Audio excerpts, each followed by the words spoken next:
Today, we dive into influencers who died from viral challenges, from a self-proclaimed digital nomad who planked with half his body hanging over the edge of a building, to a mukbang creator who turned a marshmallow game into the most traumatizing experience for his friends.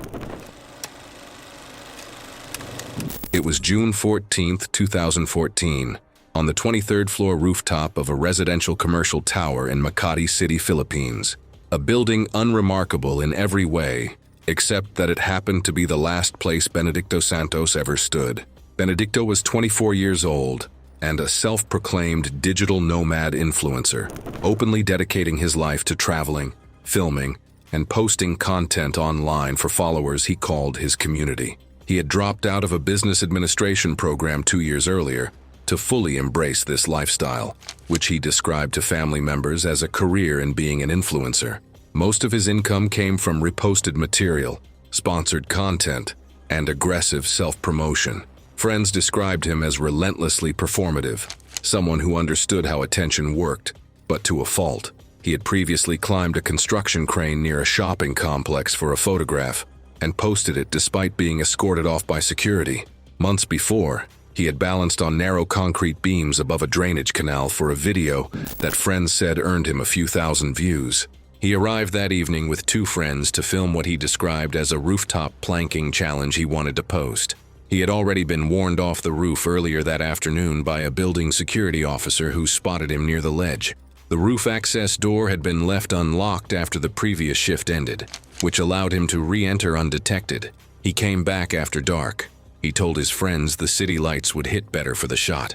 Rooftop patrols were infrequent at night, and the guard had already left the area for a shift change, so no one stopped him the second time. The plan was a plank, his body extended horizontally, elbows planted on the roof's concrete lip, the lower half of his torso hanging past the edge 23 floors above the pavement. The concrete lip was approximately 8 inches wide, and by evening Manila's humidity had pulled condensation across every exposed surface on the roof. Where Benedicto positioned his palms, the concrete was smooth and faintly slick. He adjusted his hand placement twice before committing. One of his friends later told investigators they noticed him doing this and said nothing. He held the position for several seconds. The friend filming later said Benedicto's fingers were flexing and re-gripping the edge continuously. His elbows began to tremble, barely visible at first, then pronounced enough that the friend dropped the phone slightly out of frame. Benedicto laughed mid-pose. His right palm then slipped inward by a few centimeters. That shift transferred his center of gravity forward by enough to matter. Both elbows buckled nearly simultaneously. His chest struck the lip of the roof, a hard, flat impact that might have slowed things down if his forward momentum had been lower. It wasn't. His body continued rolling over the edge. The phone camera, struggling in low light, caught the first moments of the slip, but lost clear focus as his body rotated uncontrollably. Witnesses on the street below described the first phase of the fall as chaotic, partially feet first, partially sideways. Approximately 10 floors down, he struck a metal awning projecting from the building face. The impact caused his body to rotate unpredictably. He continued falling the remaining 13 floors, uncontrolled and tumbling. He struck the pavement head first. A group of teenagers across the street witnessed most of the fall. A street vendor near the scene called emergency services within approximately 30 seconds. First responders arrived in roughly 9 minutes. Benedicto was unresponsive on arrival, and resuscitation attempts were unsuccessful. The medical examiner's report documented massive cranial fracturing, severe crushing of the skull vault, cervical spine dislocation at multiple levels, bilateral pulmonary contusions, and extensive internal hemorrhage. The injury pattern was consistent with 2 separate high-velocity impacts, the awning strike and the pavement. The building restricted rooftop access the following week without public statement. His friends deleted the footage from their phones after police questioning. It was March 3, 2015, in a second-floor apartment kitchen in Phoenix, Arizona, where afternoon light came through a sliding glass door and a camera sat propped on a cluttered counter, pointed at a 22-year-old who had decided that doing something everyone already knew was dangerous would somehow make him the exception. Dax Holland was a self-styled alpha influencer, someone who portrayed himself online as fearless, trend-setting, and untouchable. He maintained a polished social media persona of constant success, while deliberately keeping his part-time job at a sporting goods retailer, a secret from his online followers, who assumed his entire life revolved around content creation. Friends described him as someone who corrected minor facts mid-conversation, posted carefully staged photos of borrowed cars and gym progress, and could spend 45 minutes crafting a caption. His roughly 3,000 followers on his channel were modest by most standards, but friends said that he referenced that number constantly as evidence of his rising influence and superiority over other creators. His plan for that afternoon was specific: film himself taking 3 times the standard amount used in the cinnamon challenge, succeed where others had failed, and post the video before the end of the day. The cinnamon challenge had been circulating online for years, and most people who attempted it understood why it didn't work. Dry cinnamon powder cannot be swallowed cleanly. The particles coat the throat, draw moisture from saliva, and form a dense paste that resists clearing. Dax had watched clips of this play out on other people's channels. His roommate, Caden, had also watched them and said so plainly when Dax showed him the jar. Dax measured out his portion, set it on the counter, and said he'd be fine. The kitchen was small, roughly 10 feet between the counter and the far wall.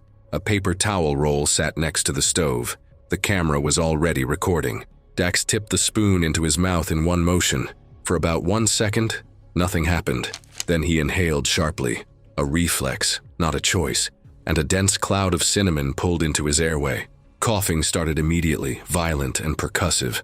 Caden later described it to investigators as dry at first, then wet and desperate within about 15 seconds. Dax bent forward, bracing both hands on the counter.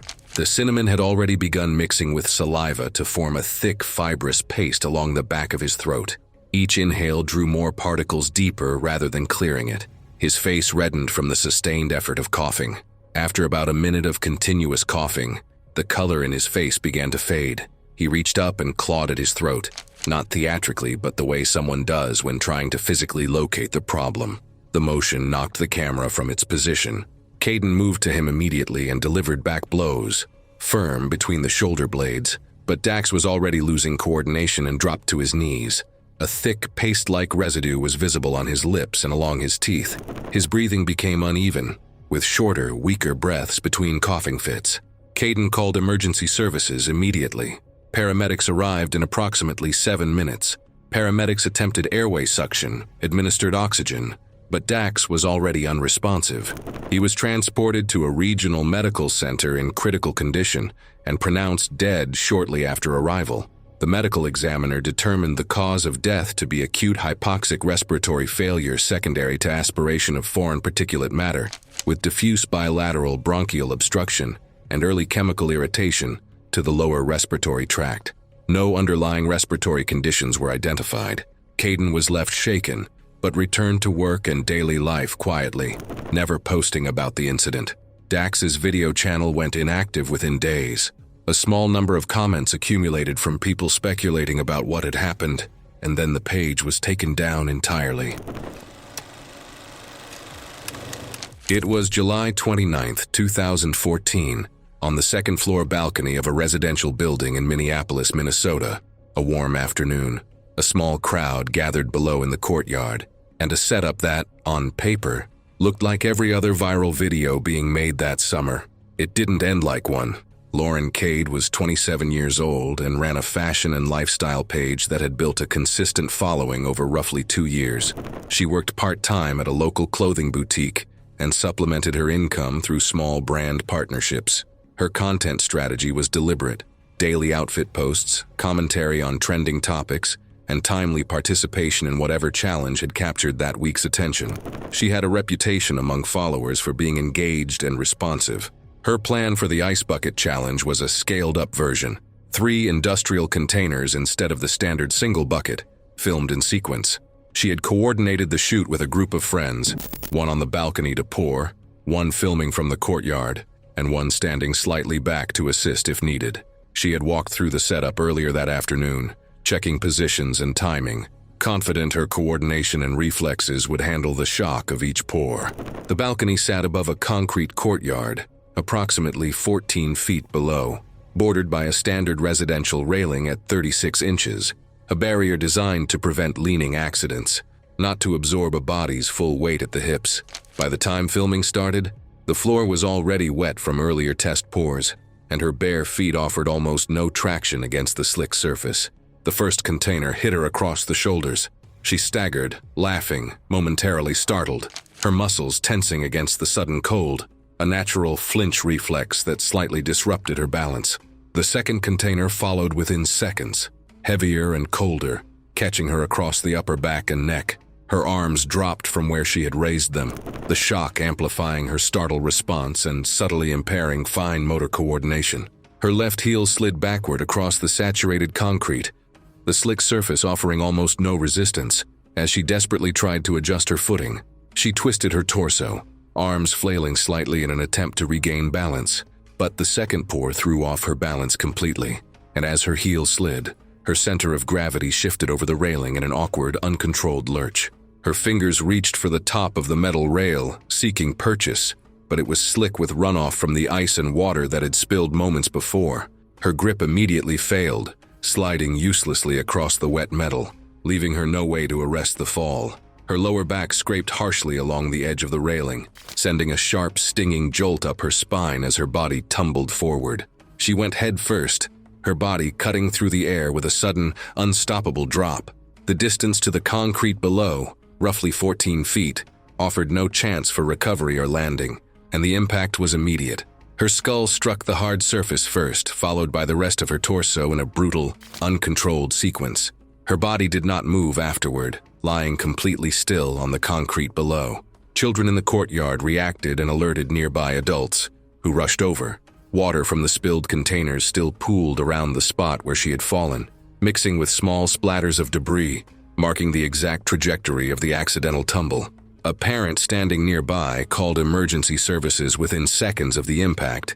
Paramedics arrived in approximately 6 minutes. Loren was unresponsive with no detectable pulse when they reached her. She was transported to a nearby hospital and pronounced dead shortly after arrival. The coroner's findings, in plain terms, blunt force trauma to the skull consistent with a head-first fall from approximately 14 feet onto concrete, with a depressed fracture at the right parietal region, subdural hemorrhage, and cervical spine disruption at C2 and C3. Injuries classified as non-survivable. Immediate loss of consciousness at impact. No substances detected. The building issued a quiet notice about balcony safety in the weeks that followed. Her page remained online for about a month before being taken down entirely. Footage captured by the friend in the courtyard was retained by investigators. No balcony footage existed from an overhead angle. It was November 22, 2016, and what started as a social media stunt on a 4-lane arterial road in Pune, Maharashtra, India, ended the way anyone who has spent 30 seconds thinking about it would have predicted, with a body on the asphalt and a camera still rolling. Arvan Desai was 24 years old and worked as a freelance fitness content creator, based out of a shared apartment in the Kothrud district. He had built a modest following on a short video platform, mostly young men aged 18 to 25, who tuned in for his street challenges, public workout clips, and what he called disruption content. People who knew him described him as relentlessly confident in public and dismissive of anyone who raised safety concerns. He had organized this particular shoot around the mannequin challenge, a viral format where participants freeze mid-motion while a camera moves through the scene. Arvan chose a pedestrian crossing on a wide arterial road in central Pune during the late afternoon window, roughly 5:15 p.m., when vehicle flow was moderate but not yet peak. He gathered 7 participants, mostly friends and acquaintances. 2 of them told investigators they had hesitated when they saw the road, and Arvan told them drivers would stop. He had assigned himself the most exposed position in the formation, standing in the nearest lane, to maximize the visibility of the stunt for the camera, while taking the greatest risk. The arterial road carried vehicles at posted speeds between 25 and 35 miles per hour, with real-world traffic frequently running faster during afternoon hours. A delivery driver passing through roughly 4 minutes before the stunt honked when he noticed the group near the road's edge. The group took their positions at 5:21 p.m. The stunt began during a brief lull in traffic and a slight bend in the road that reduced driver visibility, which is why vehicles did not stop earlier. A friend stationed on the sidewalk began filming on a smartphone. The group froze. For approximately 8 seconds, the formation held without incident. 2 vehicles passed in the far lane. Then a sedan entered the near lane from the intersection roughly 190 feet back, traveling at an estimated 32 miles per hour, based on traffic camera analysis recovered by investigators. The driver later told police he saw figures in the road and expected them to move. At roughly 80 feet of remaining distance, he registered that the group was not reacting and applied full brake pressure. Tire marks recovered at the scene measured 41 feet. Investigators noted that even with optimal braking, the stopping distance was insufficient to prevent impact. 5 of the 7 participants broke position and ran. 2 were slow. Arvan did not move. He was facing perpendicular to oncoming traffic, phone extended outward, his back partially turned toward the approaching vehicle. The car struck him at an estimated 19 miles per hour after partial braking. Enough reduction to be measurable, not enough to matter. The impact carried him up onto the hood and across the windshield before he landed on the pavement, approximately 14 feet beyond the point of contact. These distances are approximate reconstructions provided by police investigators. One of the 2 remaining participants was clipped on the hip and thrown against the lane divider. The other sustained lacerations to both legs. Bystanders described a single dense impact sound, followed by a half-second of silence before the screaming started. 2 teenagers on the sidewalk said he never even turned his head. A passerby called emergency services within 60 seconds of impact. Medical personnel arrived at the scene in approximately 8 minutes. Arvan was unresponsive upon arrival and was transported to a regional hospital where he was pronounced dead. The medical examiner determined the cause of death to be severe traumatic brain injury with associated subdural hemorrhage, fractures to the right clavicle, 3 ribs, and the left femur, and internal abdominal bleeding consistent with high-speed blunt force impact. Arvan's family traveled from their home state to collect his body. His mother was photographed outside the hospital by a local news outlet, and his funeral drew a small gathering of family and a handful of friends. It was April 1st, 2014, at a private campsite roughly 14 miles outside Des Moines, Iowa, where a cluster of tents sat in a shallow clearing between dense cedar and hackberry, the fire pit still throwing low orange light across dry grass, the kind of evening that ends with everyone laughing, until the laughing stops and something else takes its place. Tavian Holt was 23 years old and ran a small food challenge channel from his apartment in Des Moines. He had built a following of a few thousand subscribers by filming himself, eating abnormal quantities of food, full pizzas, buckets of takeout, novelty spice challenges, always with a grin and almost always to the finish. His reputation in that small corner of the internet was built on pushing past what looked safe or reasonable. That reputation was not incidental. It was the product. Friends who knew him offline described him as deeply competitive in almost every social setting. Someone who turned group activities into contests and rarely conceded. He had organized the camping trip himself, inviting 4 friends for a weekend in early April. He brought a bag of large marshmallows specifically for the Chubby Bunny Challenge, mentioning it earlier in the day as content for the channel.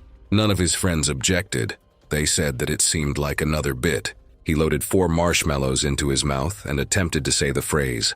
The group laughed. He added a 5th, then a 6th. His cheeks were visibly distended. He tilted his head back and tried to speak again, and the motion likely pushed the mass deeper as it deformed under pressure.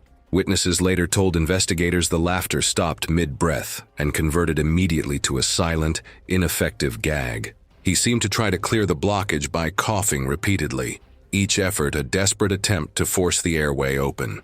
The movements of his chest and neck were visible, pronounced with every strained attempt, but they produced no significant airflow at all. No exhalation, no gasp, just the mechanical rise and fall of muscles struggling against an immovable obstruction. His hands went instinctively to his throat, fingers clawing and pressing as though tactile pressure could help shift the mass. Witnesses later described his expression as oddly focused, not panicked, the face of someone working hard at something physical, fighting against resistance he could feel but not see. One friend stepped quickly behind him and began delivering firm back blows between his shoulder blades, each strike deliberate, forceful, aimed at creating movement in the trapped material. Tavian's body jolted slightly with each blow, but nothing shifted. The blockage remained lodged in place, unyielding. A second friend, recognizing the danger, attempted the Heimlich maneuver. He wrapped his arms around Tavian's torso, pressed sharply inward and upward, repeating the motion as instructed in emergency guides. Tavian's body responded with visible convulsive motions, his entire frame tensing under the pressure. But the obstruction did not clear.